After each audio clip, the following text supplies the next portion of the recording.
Siyahlangana njalo bathandekayo kulesi sifundo salamhlanje ngilibingelela ngokufananayo. Ilomthandazo enhlizweni yami ukubana uma singena kulesi sifundo umoya ingcwele kawusisize usiphathise usenze sizwisise konke okumunyethwe isifundo salamhlanje. Mina ngikhuluma lani ngingumfundisi uGresham Mlilo. Nginxusa abangane bami ukubana labo baziveze. Salibonani babukeli, salibonani balaleli. Singena phakathi kwesifundo sengathi umndema ngasiphathisa okhulumayo nguEmdlovu. Salibonani bantwana benkosi abasilaleleyo labasibukeleyo. Nxa singena kulesi sifundo sengathi inkosi ingasibusisa sonke. Igama lami nguCrayton Gatsheni. Salibonani izithandwa zezulu ngegama lenkosi. Sithanda ukubonga umlimi ovumileyo ukuthi namhlanje sihlangane njalo kulesi sifundo. Okhulumayo nguSithembi Inkosi Thembelihle Sibanda. Asicimezeni sikhulekeni. Baba wethu sezulu imdalo izulu lomhlaba. Sithanda ukubonga somandla isipho sempilo siphasona imihla. uNkulunkulu ngalesi sikhathi esathi sichase lesi sifundo. Sicela uNkulunkulu ubukhona bakho somandla. Ngikhulekela igama lakho. Amen. Amen. Uvikele iphelileyo besiphethe isifundo isihambi emasangweni akho. Namhlanje isifundo esilaso ngesilesihloko esithi isiphi isizwe esikhulu kangaka. Akusifundele uDeuteronomy 4 ivesi lika 8. Verse 8. Futhi isiphi isizwe esikhulu esilezimiso lezahlulelo ezilungileyo njengalumlayo wonke engiubeka phambi kwenu lamuhla. Siyabonga. Yisiphi isizwe esikhulu? Zananzela bana sonke siphathi kwencwadi kaDeuteronomy. Izahluko ezintathu ezokuqala zaleli bhuku zithinta kakhulu ngembali. Ngizakunxusa uNdlovu akasengenise kulesi sifundo salamhlanje. Elimini kumbe ndimini yisiphi isizwe umbuzo obuzwayo. Kudala ngezikhathi zabomzilikazi laboChaka isizwe ukuthi kube isizwe esikhulu esimangalisayo Gatsheni kwakumele kube isizwe esilamadoda alezibindi, kube isizwe esilamadoda aqinileyo ahambe empini ayenqoba abuye esethula umbiko omuhle ukuthi ayisinqobile. Ikanti insuku lezi kulokho kulobudlelwano futhi because isizwe silamandla insuku lezi isizwe silemali eningi emangalisayo. Isizwe silamabhiliyoni silamamiliyoni. Isizwe futhi njalo esilebutho lemitshina lezikhali yansuku lezi ezisezingeni eliphezulu kakhulu. Lesi sizwe nxa kubuya kwezolwazi, nxa kubuya kweze technology, isizwe esisesiqongweni ukwedlula wonke amazwe. Isizwe esinjalo. Kodwa nxa sisiya elizwini likaJehova endinyaneni yokwaziwa ngekhanda, ngizafisa ukuthi sibale ngokuyizwisisa, sibale futhi ngokuyinanzelela. Ngoba uvesi ngelika 8 uyabuza umbuzo uthi yisiphi esinye isizwe. Uyabuza ukuthi singaba khona yini esinye isizwe kuzo zonke lezi zizwe ezilezimali ezimangalisayo, kuzo zonke lezi zizwe ezileziqhwaga labantu abamangalisayo. Yisiphi esinye isizwe esilezimiso eziqondileyo. Isizwe esinye singaba khona yini esinye isizwe esilezimiso eziqondileyo lemithetho enjengale imithetho engiyethula kini. Ngezinye indlela okwehlukanisa lesi sifundo umfundisi Mlilo isizwe lesi sifunda ngaso namhlanje ukuthi lesi isizwe silezimiso eziqondileyo. Yikubana lesi sizwe futhi silemithetho elungileyo, imithetho evela esandleni sikaNkulunkulu. Singathi ekuphileni kwethu lakho konke sikwenzayo singaba lokudlelwano lalesi sizwe esiphawulwa nguNkulunkulu esehlukane lezizwe zonke esingazibabaza, lezizwe zonke esingazikhuluma lapha ezikhona emhlabeni.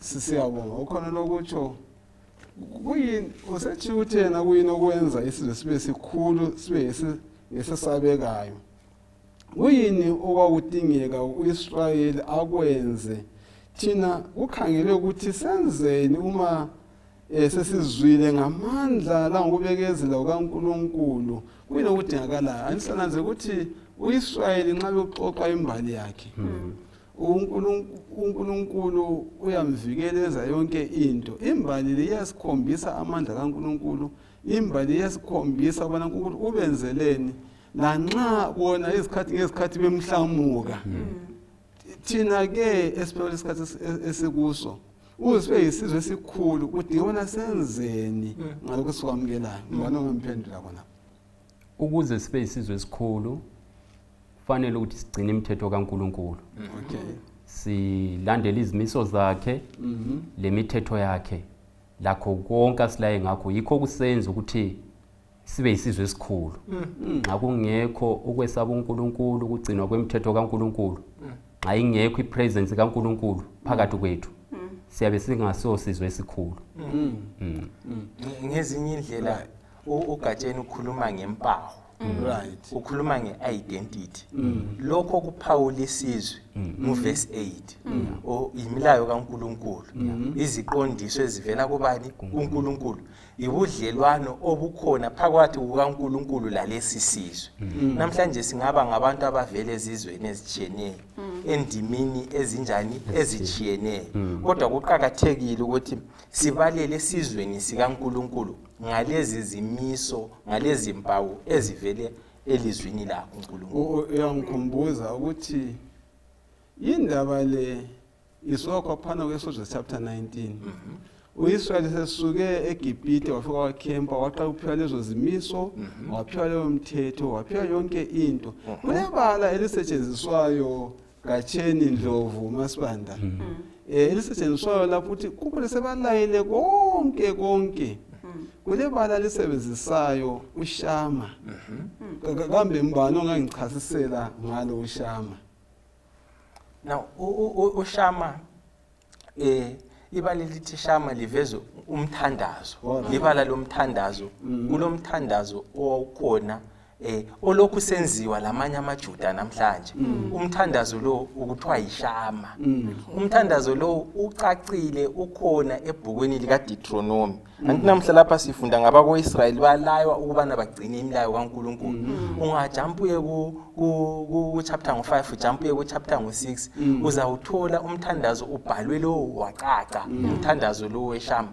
abakwaIsrayeli every day ekuseni insuku zonke nxa ilanga liphuma laphana kumele ba recite kumbe bakhulume lo mthandazo ukuthiwa yini ishama uthi yena bheka uNkulunkulu wakwaIsrayeli nguNkulunkulu omunye kuphela ngakho ke wothanda uNkulunkulu ngenhliziyo yakho yonke ngengqondo yakho yonke nangamandla akho wonke yiwo lo mthandazo weshama kodwa ngiye ukuthini umthandazo weshama ufitizela ukuthi now khonapho ngezinye indlela kumele silalele kumele senze kumele sikunanzelele yikho umthandazo lo usenziwa insuku zonke izinto lezimiso kumele zifundiswe abantwana abancane zifundwe isizwe sonke zenziwe ngumuntu wonke umuntu abe yingxenye yalowo mthandazo nxa usiza ke kunawo omanje akungifundele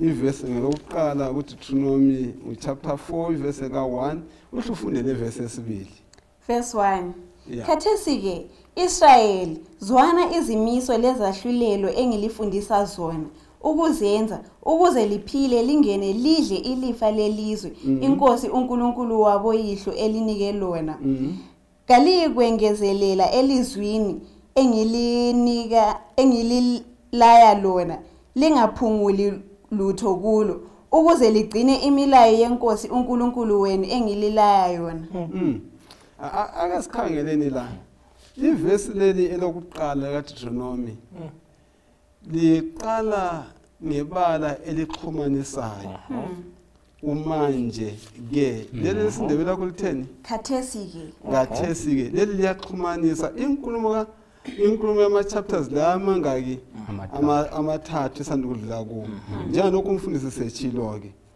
right umbuzo engilawo lapha phezu kwala magama axhumanisayo aletha futhi lesenza ukuthi okumele bakwenze ngoba sebezwile uyabona indaba umbuzo engilawo uthana utshoni ukwengezelela kumbe ukuphungula emilayweni kaNkuluNkulu ngaphandle kwalokho kusobala lapha umuntu azama khona ukuguqula isabatha kumbe ukungezelela kungenza kanjani into efana laleyo langobuqili singaboni ukuthi kwenzakalani na sisikhala ngendaba yokwengezelela le yes ngibona indaba leyo yokungezelela mfundisi ungezothola umuntu ungezelelile ngesikhiwa bathi is to add angithi sho to add kulokho kuvele kwenjani kukhona uNkulunkulu ufakile imilayo yakhe kodwa thina abantu sithola sesenjani sesingezelela sesifuna ukuthi kuze kufithane lalokho esikufunayo sesingezelelile imithetho kaNkulunkulu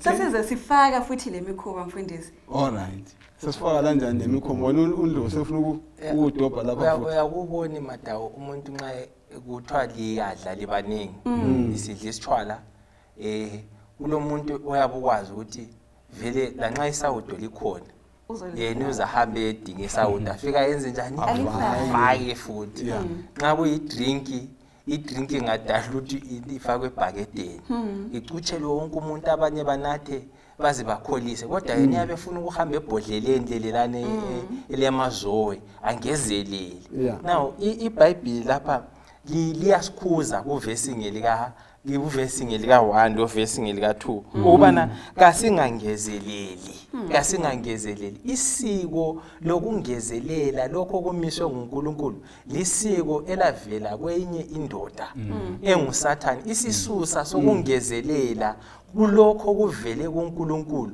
umuntu waqalisa ngakho nguSathane sivezela ukuthi uNkulunkulu udala izinto zonke zaphelela wathi bheka konke kunjani kuhle udale konke kwaba perfect waqonda ngendlela izinto okumele zihambe ngayo ngoba enguNkulunkulu Baba enguNkulunkulu Indodana enguNkulunkulu uMoya wadala izinto zonke zanjani zaphelela kodwa isitha esinguSathane wabona ekhaya ezulwini kudalwa wasesithi hayi nami bengifisa ukungezelela ikakhulu ekudalweni lekubeni lengxenye ekudalweni kwani komuntu so ngezinye indlela sibonanzelela ukuthi ekugcineni kwemilayo kaNkulunkulu sigcine injalo ngoba kayiguquki singangezeleli lutho njalo futhi singaphunguli lutho siyibambe yonke injengoba injalo kwesinye isikhathi ekungezeleleni singagcina sesifaka lathi sesimodify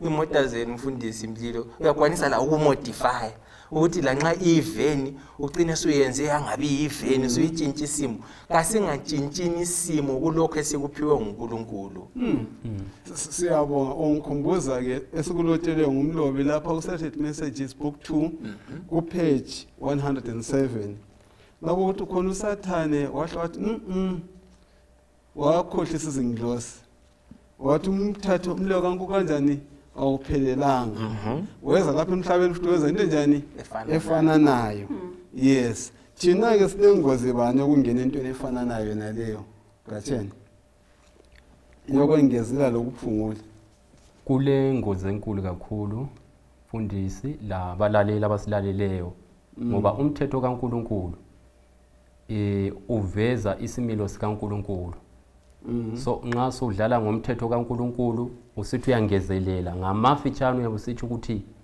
sufuna ukudala uNkulunkulu kukhona ofuna ukukungezelela kubuNkulunkulu bukaNkulunkulu okungekho kuhle kumbe kukhona ofuna ukukuphungula kuyisono esikhulu uyabusole uNkulunkulu lokho ayikho khona nxa susithi sufuna ukungezelela emthethweni kumbe sufuna ukuphungula emthethweni so kasiyonto encane njengoba ekhulumile umfundisi uNdlovu kumele samukele umthetho kaNkulunkulu njengoba unjalo siwugcine ekugcineni kwethu sinanzelele futhi singangezelele eminye imikhuba kule ndaba ekhulunywa kuMatthew chapter 15 no Mark chapter 7 ukuthi kwasokulezinye imfundiso ezokuthi umuntu sengalahla umlando wokugcina abazali abe sethatha imali akade engayisebenzisa ukugcina abazali ayihambise eChurch kuthiwa leyo yayisiyimfundiso okuthiwa imfundiso eright kwasokuyikungezelela emthethweni kaNkuluNkulu kungani umuntu uyenza into eright kodwa ulahlile umthetho kaNkuluNkulu ukuthi umele ukuthi uhloniphe abazali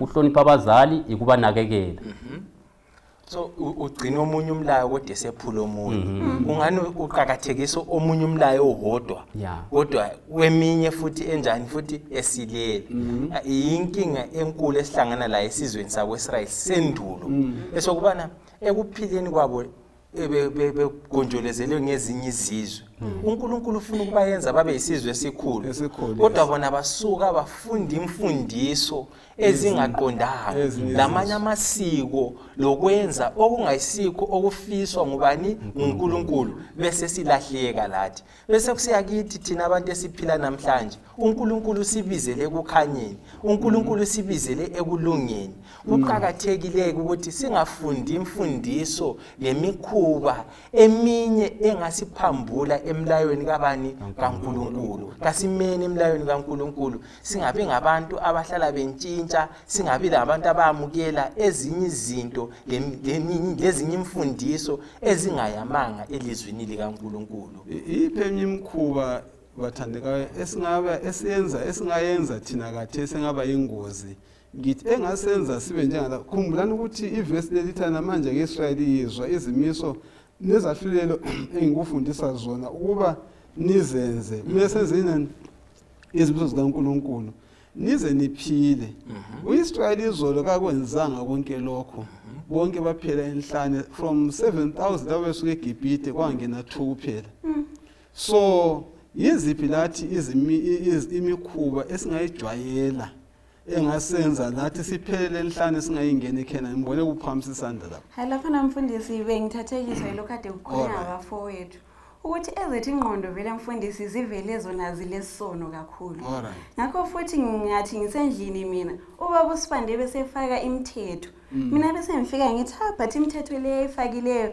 ingathi nje mina ayihambelani lami bese ngifaka okwami phezulu ngithini lapha ngimtshela ngqo ukuthi njani lokho akufakileyo mina ngiyakudelela angithi so thina njengamaKristu sesidelelile uNkulunkulu ngokufuna ukungezelela imithetho kule asifakele yona kambe sho esinikeze engu10 kuphela sehlule ukugcina khona kusifune njalo ukungezelela phezulu sisehlula ngoku10 siyabe sisenza njalo sisenzele ukuthi accommodate thina siphile siku comfort eminye imkhuba esilayo mina lingiyokuthi sithi njengakathesi sike sangena phakathi kweCovid-19 lama lockdown la uyabona abantu sasesijayela ukukhonza virtually ukukhonza emafonini lasema laptopini ikanti uNkulunkulu elizwini lakhe uthile ukuthi kubusisiwe ukuhlangana kwabobani kwabazalwane okuqhakathekileyo ukuthi abazalwane kumele babuthane ndawonye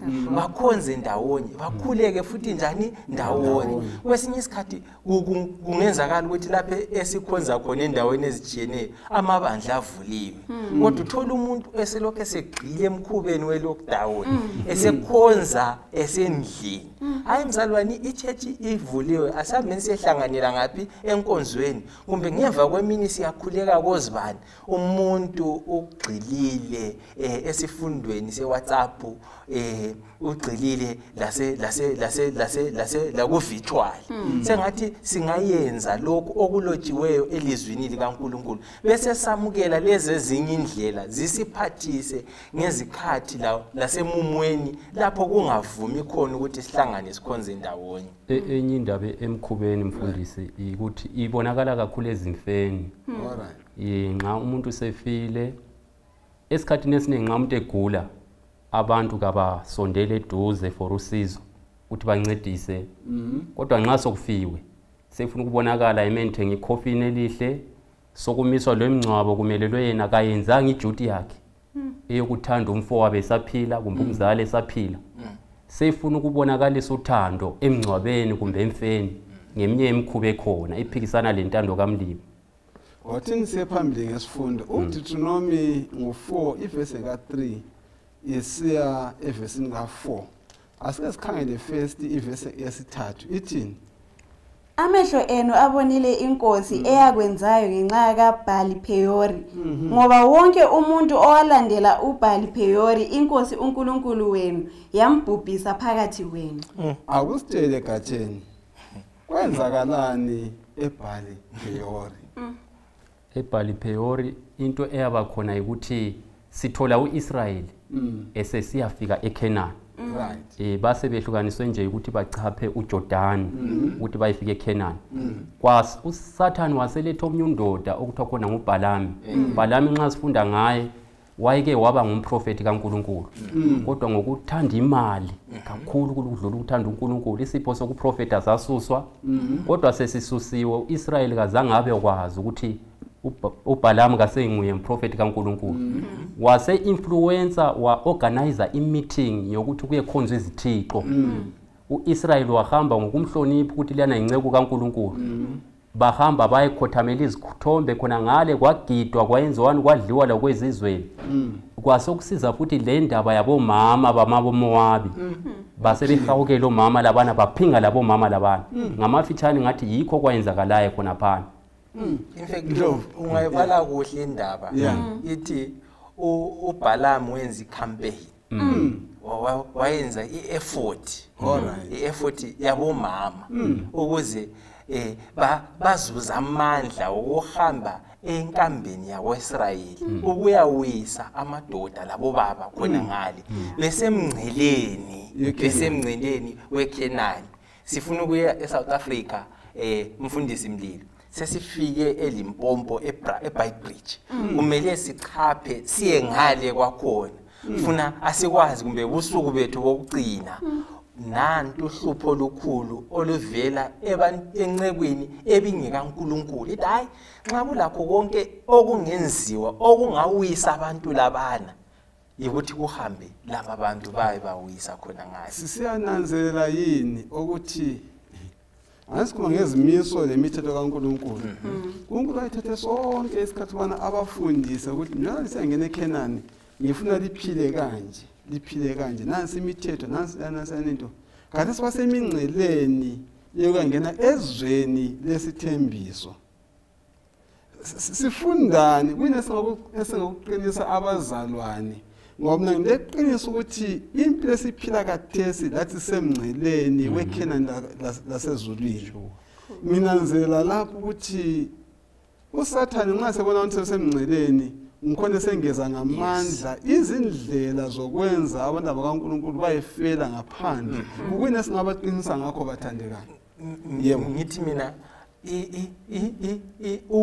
ukona kwabo physically baphatheka kuadult bafeba physically ukona kwabo ngenyama kwenza behluleke kokwakomoya begcine besona futhi ngapi kokwakomoya ngokungena kwesono ngale ndlela kwenza futhi baqalisa ukungadumisi lokungananzeleli uNkulunkulu obanika imlayo bese beqala futhi ukukhonza izithombe okungamelanga abanjani bazikhonze ngakho ke ngithi njengamaKristu namhlanje njengamasabatha anamhlanje kasixwayeni isono esisenza ngenyama asixwayeni isono esisenza ngemizimba yethu ngokucabanga esisenza ngokukhuluma esisenza ngenyawo zethu sihambela isono sengathi singaxwaya ngoba konke khonokho kuyasiwisa kumbe kuyasiphambanisa kusehlise ekukholweni lasebodlelwaneni bethu loNkulunkulu masibanda nginanza ukuthi yena eBhayibheli lapha wafa abantu abaningi uzasitshela inamba yangikhona nalokho ngikhangele ukuthi basemngceleni weKenani kule ngozi bani kuyini ongasitshela ngapho khonapho la ngendlela abasinda ngayo akuzathi ungaqeda ukuthi maybe usho ungakakhomenti ngicela ufundile verse 4 alright ngikalise ngifunde uverse 4 kodwa lina elanamathela enkosini uNkulunkulu wenu liyaphila lonke lamuhla right akuyiqale khona phana ukuthi kwenzakalani ke ebese chilo umfowethu laphana ukuthi thatha abafazi abeMowabi bayaphinga njalo futhi abantu labo sebekhohlwa ukuthi umlimi ebetheni. Ekuqaliseni sithe sifunda sithe umlimi wabanikeza ikwini imithetho yokulandela. So ngabo seyilandela imithetho le sebelandela ikwini lokho sekuchiyo ngumprofeti. Ngakho uNkulunkulu uyathukuthela kangako size sithole omunye wama-Israyeli eletha uMowabi endlini yenkosi angithi then ethi semlethile laphana uPhinias uyamlandela anjani ayamgwaza ethi nxa emgwazile laphana bayafa yena lo Israelite lo Mowabi lo kwathi dedula kabe inkosi ulaka lukaNkulunkulu luhlelo udede khona lapho then kube sokusithi akusibo bonke abonayo laphana bakhona abakhetha ukuthi banjani banamathele kuNkulunkulu kanti ngithi namhlanje kuNkulunkulu kulokuphila kuNkulunkulu impilo zethu kumele zigqile kuNkulunkulu ngathi isihlahla lesi sihlanyele eceleni komfula mfundisi isihlahla lesana nxa sithola amanzi siyaphila ngakho nxa umuntu enganamathela kuNkulunkulu njani uzathola ukuphila kanti vele khompana nxa sisemngceleni ngiyake ngibona umdlalo webhola nxa umdlalo webhola lapha nxa sowuzahlohlo angithi umuntu omaka kakhulu umuntu onjani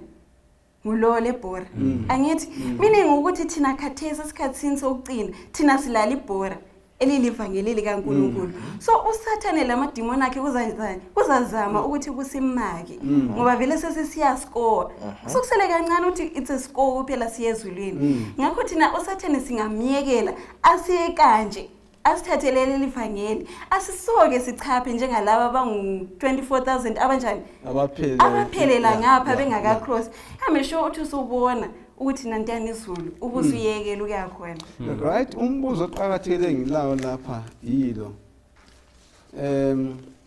abanamathela enkosi ngithiwa baphila sifundani ngamandla okuzikhethela uyabona indaba njengalokho kungabantu abanamathela kuJehova akho nto uJehova namathela kubo bona banamathela kubani kuJehova sifundani ngamandla okuzikhethela kuze kungikhumbuze umfundisi uJJ umhlanga wayeje kuba lentshumayelo ekuthana uJehova uzasindisa abantu ebakhunga njengenja sifundani ngamandla okuzikhethela nxa sicabanga u24,000 singathi inamba encane nxa sikubiza since sajayela izimali ezinkulu amabhondi ama100,000 but i24,000 it's nxa sibala abantu ngabantu abaningi kakhulu ngike ngazama ukuconverta ngathi asithini ngamaklasi abantu laba sibahlohlele emaklasini emaklasini funa iclass e1 sithi labantu abangu 35 kuyaphuma amaklasi angu 685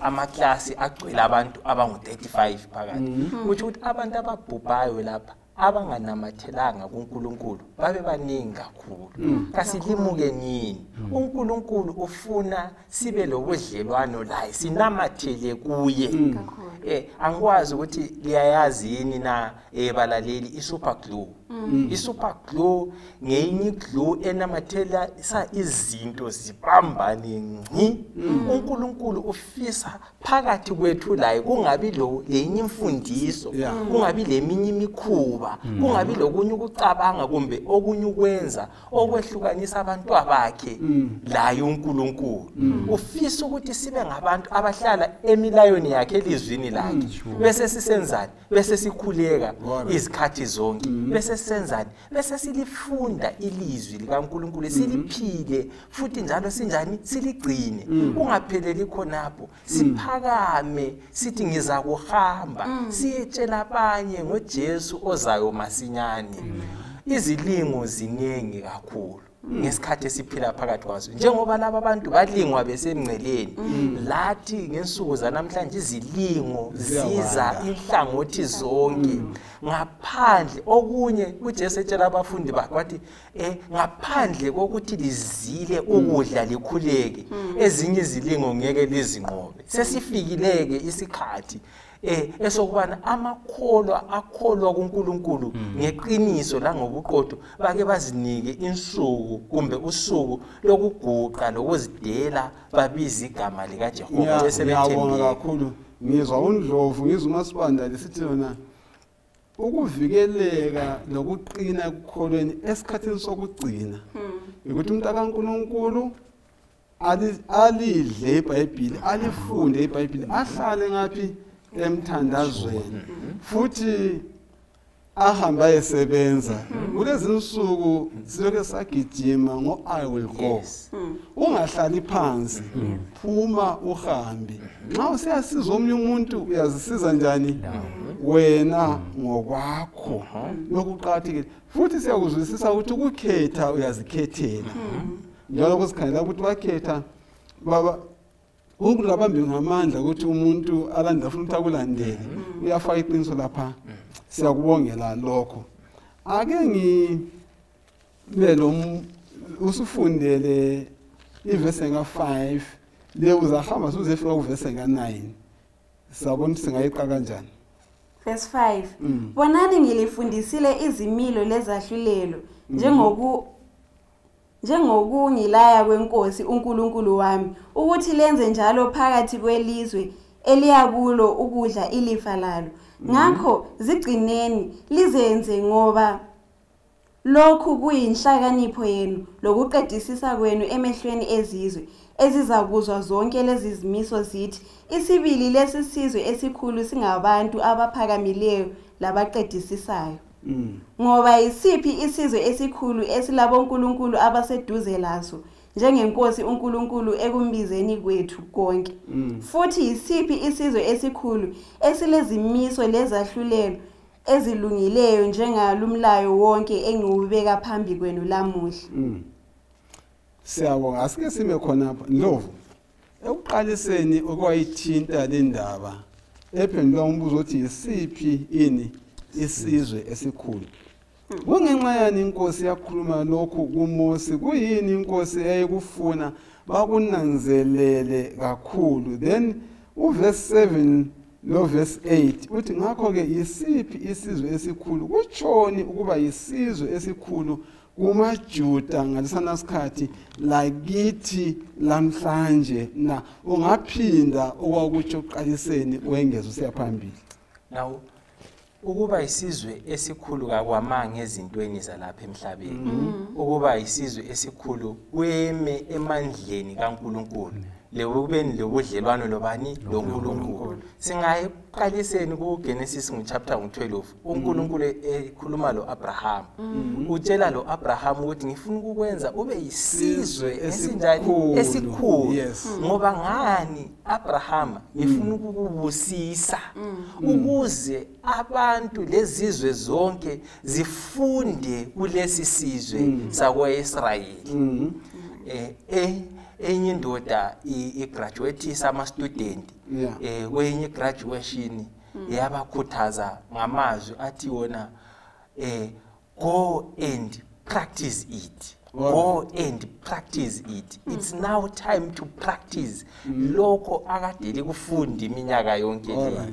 uNkulunkulu ufaka imilayo yakhe lapha naphansi, ufaka lezithembiso zakhe lapha naphansi, ufaka izimiso zonke ukuthi yenzani so, ebese dinga ukuthi hambani liye kupractice. Ugcineni kunjengoba kunjalo, lingakugcina kunjengoba kunjalo, likwenze. Gcinani futhi lenze njani? Liyenze lokho kulotshiweyo, liza kuba isizwe esinjani esikhulu, isizwe singafanani lezinye izizwe, isizwe esibusisiweyo. Ngiyabonga. Katheni uthi gcinani okulotshiweyo. Kuyini khona okulotshiweyo kumele bakugcine okuzabenza babe yisizwe esikhulu? Okuzabenza babe yisizwe esikhulu yikugcina imithetho kaNkulunkulu. Imithetho kaNkulunkulu esiyithola nxa sibala eBhayibhelini, yona leyana sike satshelwa ngayo sifunda ukuthi singaphunguli njalo singangezeleli. Yiyo imithetho kufanele ukuthi siyigcine. Yiyo imithetho futhi esinika ukuhlakanipha lokuqedisisa. Nxa singasayigcinanga ukuhlakanipha kithi akukho. Right, kulezinto ezimbili Ndlovu engathanda ukuzikumbuka sibanda la. Yiziphi izinto ezimbili esithola esizithola kulamavesi ezenza uIsrayeli abe ngokhethekileyo na? Kuyini okumenza abe ngokhethekileyo? Ngicela izinto ezimbili.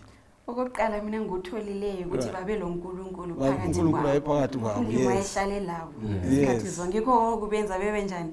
Bebe yisizwe Isizwe esikhulu esikhethekileyo, esikhethekile right. njalo. uNdlovu-ke ungasuka embalini vele yesizwe sakwe-Israyeli. The presence of God was there. Ubukhona bukaNkulunkulu bawukhona. Enkangala bedabula enkangala babehamba lomchokocho wesivumelwano. Kusantshwara endaweni engcwele kwakule nkazimulo futhi kabani kaNkulunkulu emelela uNkulunkulu. Number 1 uNkulunkulu wayekhona phakathi kwabo. Lathi namhlanje silala igunya njengebandla yini elokuthi hayi khona ngale eCountry Park, hayi khona ngale eNtabazinduna, hayi khona ngale eWange, hayi khona ngale eKondolwane ePlumtree. uNkulunkulu khona phakathi kwethu. Silesibindi sokutsho njalo yini. Okwesibili nangu lapha ikugcina izimiso lemilayo kaNkulunkulu. Singaba legunya lokuthi uNkulunkulu khona, kumele sibe libandla, kumele sibe ngabantu, kumele sibe zimuli ezigcina izimiso lemilayo kaNkulunkulu. ngokudlula nje kambe singaba yisizwe seZimbabwe singagcina imithetho yeZimbabwe khona. Ngiyangibona ingane lasemgwaqweni sasithwale nzima ngabantu uthi wena usathi uyagive away kurobot umuntu ayingene kambe ngasenza siqakatheke kuyasilimaza khona kangithi angazigathela ukubona njani. Kuyingozi kakhulu. Sizananzela ukuthi imithetho kaNkulunkulu ikhona ukuphathisa thina, ukusincedisa ukuthi siphile kuhle, kungabi lezi ingozi ezisehlelayo. Once siphambuka emthethweni kaNkulunkulu, kule ngozi ezakwehlela ingaphuza ukubuya kodwa izabuya. Kwesinye isikhathi iyabuya khonapho. Akumfundele ivesi ka6 Deuteronomy chapter 4 Verse 6. Ngakho zigcineni lizenze ngoba lokhu kuyinhlakanipho yenu lokuqedisisa kwenu emehlweni ezizwe ezizakuzwa zonke lezi zimiso zithi isibili lesi sizwe esikhulu singabantu abahlakaniphileyo labaqedisisayo. Yayizwe indaba. Yeah. Lizigcineni itheni laphana? Itheni lizigcineni lizenze. Usindaba. Lizigcine njani lizenze? Kuyini inkosi uNkulunkulu akubiza ngokuthi yikuhlakanipha kanye nokuqedisisa kwabo emehlweni alezi zizwe na? Ufuna ukubuza nje bembalo imbuzo la. Umuntu ohlakaniphileyo njalo elokuqedisisa ngonjani? Kambe ukulazi iBhayibheli lamaqiniso onke kungenza umuntu abonakale njengohlakaniphileyo loqedisayo na masibanda? Akuvumi mfundisi. Right. Yabona ngakuthiwa uhlakaniphile ngokweBhayibheli. Right. Kumele ube kwazi iBhayibheli. Uqeda lapho kwenza njani? Uyenze lokho kutshelela iBhayibheli. Ngoba eqinisweni wonke umuntu uyakwazi ukufunda iBhayibheli. Khathesi singanikeza noma ngubani simbuze ukuthi yipi ivesi angu10 ongasenzela wona. Abantu bayawazi amavesi phandle laphana. Kodwa ke ohlakaniphileyo nawo ngulo oseyenza lokho kutshiwo iBhayibheli.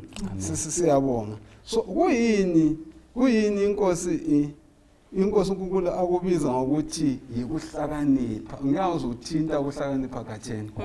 Yikuphuthwa ukuhlakanipha lokuqedisisa. Nxa ngikhangele ngibona ukuhlakanipha lokuqedisisa kwabo kuthiwa yikho khonokho kanye uzakwenza ezinye izizwe zikuhawukele. Kugcwalisa njani uthumo lwebandla likaIsrayeli lebandla lakathesi na?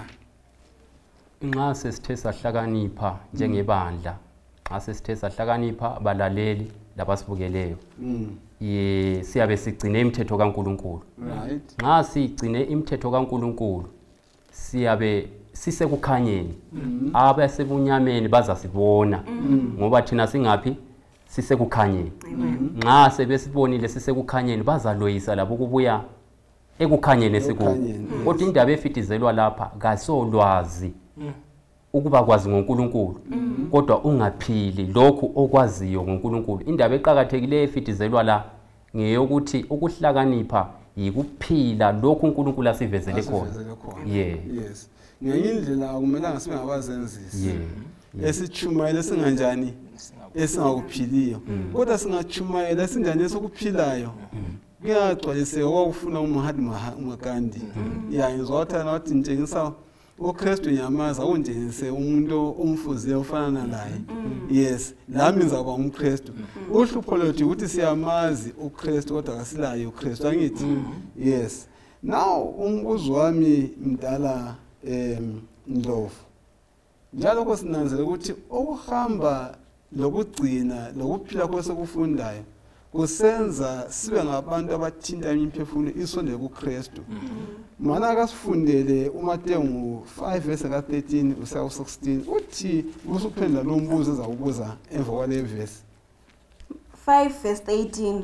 Yeah. Lina lilitswayi lomhlaba ngoba uba itswayi seliduma lizatswaya ngani galisasizi lutho ngaphandle kokulahlwa phandle bese lithanyelwa ngabantu. Bamba khonapho uthini Ndlovu uJesu ngithi lamhlanje ngithi njengebandla okukhomba into efana naleyo ayikhuluma kuIsrayeli wasendulo na lokhu ikakhulu njengamasala kumele kusincede kumbe kusebenze njani njengamasala ngamazwi la kaMateyu.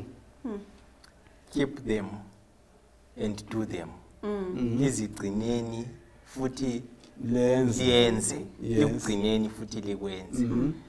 Ibala elithi ukugcina ngendlela lapho elisetshenziswe ngayo lisemugceni wesikhukhukazi esivikelayo. Let us safeguard the law of God. Umlayo kaNkulunkulu uphelele asiwugcineni bese siwenza sithembeke kiwo. Lapho sikhona uNkulunkulu uza kusenzela kahle. Ngizwe ukuthi wena ulitswayelezwe. Sikuphatha kanjani lokho Gatsheni? Itswayi sizananzelela. Yes. Kufanele ukuthi silethe itest singananzela itswayi. Xa isithebo singelatswayi kasila test. Akangeke usidle. So thina phandle emhlabeni le yithe senze ukuthi kube le test. Yithe senze ukuthi kube le test. So nxa singasa yenzanga khona kukhana ukuthi umhlaba ube kwazi uKristu kasisa preservanga enye umsebenzi wetswayi yikupreserve abantu basengozini yokubhubha basengozini yokubola sikhona thina ukuthi sibancedise ukuthi bengaboli babe mazi uNkulunkulu okunganambitheki kunambitheki. Yes, okunganambitheki kunambitheki. Siyabonga. Akutsho amazwi amabili amathathu ongaqinisa ngawo abalaleli ngamafitshane kwesosizo Gatsheni ngizakuqina ngoNdlovu uzasegcine ngosikhulekela. Akutsho amagama amabili amathathu ongawaqinisa ikakhulu sikhangela ngoba semngcileni weKhenani lezimiso zikaNkulunkulu. Engakusho mfundisi kule statement lesesikhiwa esithi walk the talk and talk the walk, be exemplary. Njengomsala ngalesi sikhathi somele sibe exemplary. Bake bakhulumileyo ukuthi khathesi abantu basikhanyele thina siyilight ngakho abantu somele bebone uKristu kithi. Okay. Hamba phila okukhulumayo ngamafitshane. uSathane ulwa ngamandla aphindiweyo ngesuku lezo zokugcina. Kasivumeleni umoya oyingcwele aphile ngaphakathi kwethu. Siza kunqoba sonke inkanuko ezenyama lakho konke okungasihlupha. Umoya oyingcwele Galatians 5 verse 16. Siyabonga namathela uJehova siyabonga. Ungatsho amabili ube ususikhulekela ke. uSathane uvuke ubhofa. Ufisa ukuthi abaningi bangasindiswa kodwa balahlwe. Kasiyameni emilayweni kaNkulunkulu. Sigcine njalo siyenze. uNkulunkulu uza kusibusisa asikhulekeni. Baba wethu osezulwini siyabonga. Ngokusithanda siyabonga ngoba wena uNkulunkulu wethu.